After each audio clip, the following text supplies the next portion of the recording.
עד עכשיו לדעתך? לדעתי אנחנו מצוינים. לא יודעים אפשר להרים לעצמנו, אנחנו עושים עבודה טובה. אתם מעולים. אני צריכה לראות כמו שצריך את הקטע שלכם, אבל... מילים מהתך נראה יקר. זה מלידה. וואי, איזה קול יש לך? שלום. ברולסטארס. כן, כן, כן!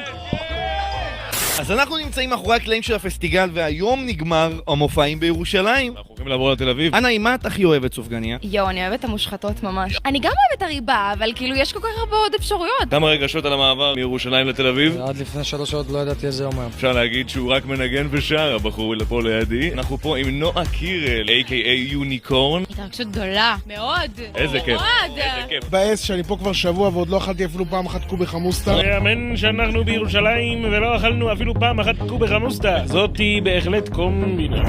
אין לי זמן לרעיון, אין זמן. אני חייבת להיכנס לבמה, כמו להתחיל בעיר הקודש. אני מת על ירושלים. והאם אתה מתרגש לקראת תל אביב? מאוד. חברים, הולך להיות מטורף. תודה לכם, ירושלים, הייתם קהל מדהים. עכשיו אנחנו עוברים לתל אביב. אז תבוא לתל אביב.